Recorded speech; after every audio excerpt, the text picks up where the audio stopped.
ఐపీఎల్లో విరాట్ కోహ్లీ దూకుడు మీదున్నాడు. Super form ను కొనసాగిస్తున్నాడు. రాయల్ ఛాలెంజర్స్ బెంగళూరు గెలవలేకపోతున్నా కోహ్లీ మాత్రం ఆకట్టుకుంటున్నాడు.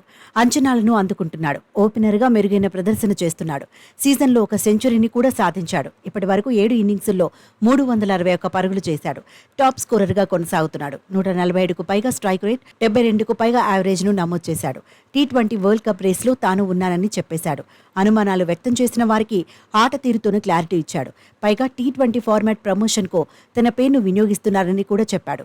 టీ20 వరల్డ్ కప్ కు కోహ్లీ ఎంపిక విషయం మీద సెలెక్టర్లు సైతం క్లారిటీకి వచ్చారని కథనాలొస్తున్నాయి. దూకుడు మీదున్న విరాట్ ను వన్ డౌన్ కు బదులుగా ఓపెనర్ గా ఆడించాలని ఆలోచిస్తున్నట్టుగాను ప్రచారం జరుగుతోంది. ఐపీఎల్ పవర్ ప్లేలో విరాట్ ధాటిగానే ఆడుతున్నాడు.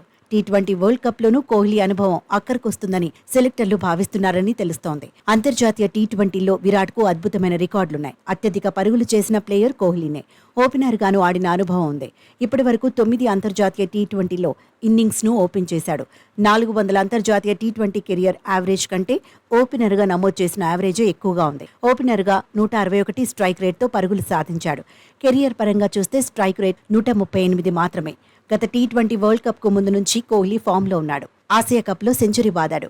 టీ20లో తొలిసారిగా 3 అంకెల స్కోర్ను అందుకున్నాడు. ఆఫ్ఘనిస్తాన్ పైని తొలి శతకాన్ని సాధించాడు. ఆ తర్వాత టీ20 వరల్డ్ కప్ లోనూ ఆకట్టుకున్నాడు. సీనియర్గా బ్యాటింగ్ భారాన్ని మోశాడు. నిలకడగా పరుగులు సాధించాడు. పాకిస్తాన్పై చారిత్రాత్మక ఇన్నింగ్స్ ఆడాడు. ఓవైపు వికెట్లు పడినా తను మాత్రం తగ్గేదే లేదన్నాడు. చివరి వరకు క్రీజులో ఉన్నాడు. గెలవడం అసాధ్యమనుకున్న సమయంలో టీమిండియాకు విజయాన్ని అందించాడు. అయితే ఆ తర్వాత టీ20లకు చాలా కాలం దూరంగా ఉన్నాడు. దాదాపు 14 నెలల తర్వాత ఈ ఏడాది జనవరిలోనే పొట్టి క్రికెట్ ఆడాడు. ఆఫ్ఘనిస్తాన్తో 2 మ్యాచ్ల్లో బరిలో దిగాడు. అయినా టీ20 వరల్డ్ కప్ లో ఆడతాడా లేదా అనే చర్చ జరుగుతూనే ఉంది. కోహ్లీ ఆడటంపై బీసీసీఐ నుంచి కూడా క్లారిటీ రాలేదు. కానీ ఇప్పుడు విరాట్ కు ఓపెనర్ గా ప్రమోషన్ ఇచ్చే అవకాశం ఉందని టాక్ నడుస్తోంది. టీ20 వరల్డ్ కప్ కు వెళ్లే టీమిండియాలో స్టార్ ప్లేయర్ ఖచ్చితంగా ఉంటాడని ఎక్స్పర్ట్స్ సైతం అభిప్రాయపడుతున్నారు.